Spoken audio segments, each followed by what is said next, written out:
সবাইকে। অনেক দিন পর একটা নতুন ব্লগ নিয়ে চলে এলাম আপনাদের কাছে। মাঝখানে অনেকগুলো দিনই কেটে গেছে, ভিডিও বানাইনি। তবে আবার নতুন করে শুরু করলাম, কারণ গল্প কখনোই থেমে থাকে না। তো যাই হোক, আজ যে ভিডিওটা নিয়ে এসেছি সেটা আগেই বলে রাখি, এটা কিন্তু কোনো পেড প্রমোশন নয়। এটা শুধুমাত্র একটা ইনফরমেটিভ আর আমাদের পার্সোনাল এক্সপিরিয়েন্স শেয়ার করার ভিডিও। এই যে প্রপার্টিটা দেখছেন, এটার নাম সেন্টোর। দিল্লির একটা অনেক পুরনো প্রপার্টি, কিন্তু মেনটেন্যান্সের অভাবে এখন অনেকটাই পিছিয়ে পড়েছে হোটেল বিজনেসের দৌড়ে। তো চলুন আপনাদের আজকে এই প্রপার্টিটার ব্যাপারেই একটু ইনফরমেশন দিই।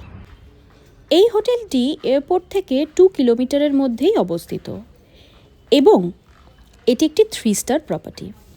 যদি কেউ একদিন বা এক রাতের জন্য হোটেলের খোঁজ করেন, এই প্রপার্টিটা এয়ারপোর্ট থেকে হাতের কাছেই বলতে পারেন। আমরা এই হোটেলটা অনলাইনেই বুক করেছিলাম এবং রিভিউ দেখেই করেছিলাম।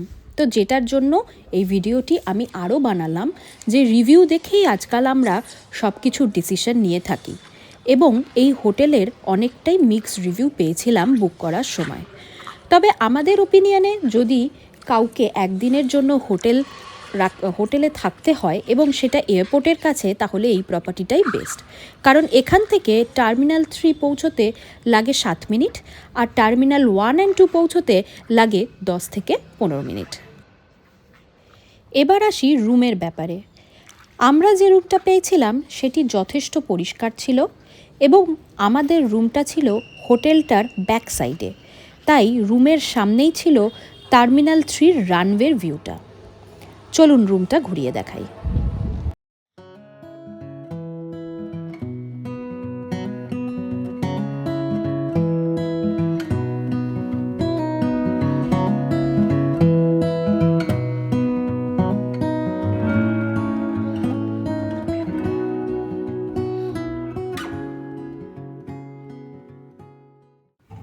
রুমে ঢুকেই আমার বাঁ হাতে ছিল ওয়ার্ড্রপ এবং ওয়ার্ড্রপের ভিতরে একটা এক্সট্রা পিলোও রাখা ছিল।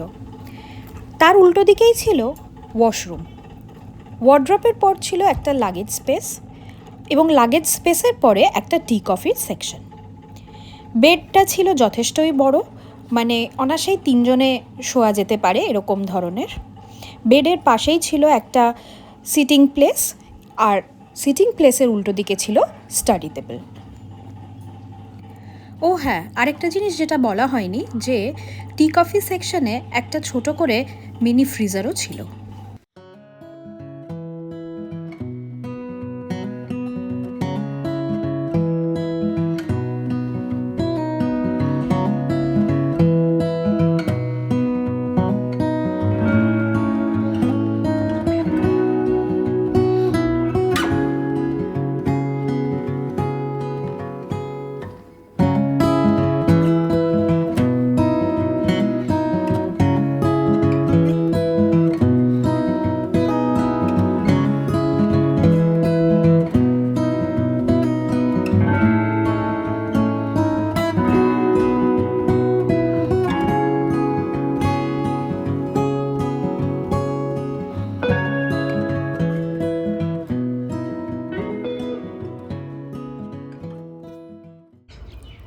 জানলার কাজটা এতটাই হেজি ছিল, তাই হোটেলের রিসেপশনে কল করে উইন্ডো কিটা চেয়ে পাঠালাম, কারণ বাইরের ভিউটাও কাচের জন্য একদমই হেজি লাগছিল এবং একদমই বোঝা যাচ্ছিল না।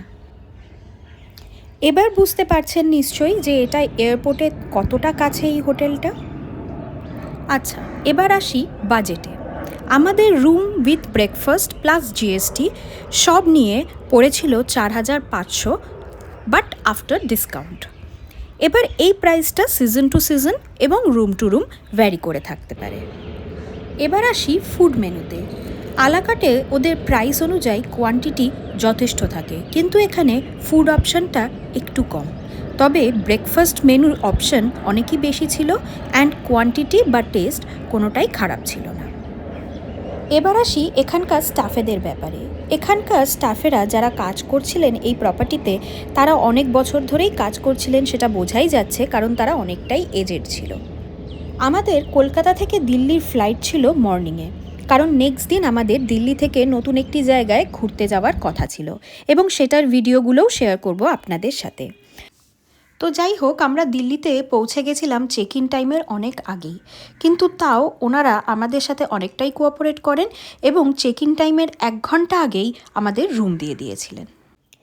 এই প্রপার্টিটার শৌখিনতা দেখলে বোঝাই যায় যে একসময় রমরমিয়ে ব্যবসা করেছে, কিন্তু আজ হয়তো কোনো কারণবশত পিছিয়ে গেছে হোটেল বিজনেসের দৌড়ে। তবে নতুন করে যদি আবার দৌড় শুরু করে তাহলে হোটেলের স্টার আর রুমের চার্জ দুটোই কিন্তু অনেকটাই বেড়ে যাবে। তো আমাদের এক্সপিরিয়েন্স তো ভালোই ছিল এবং আমাদের এই ভিডিওটা আপনাদের কাজে লাগবে কিনা জানি না, তবে যদি লাগে তাহলে খুব খুশি হব।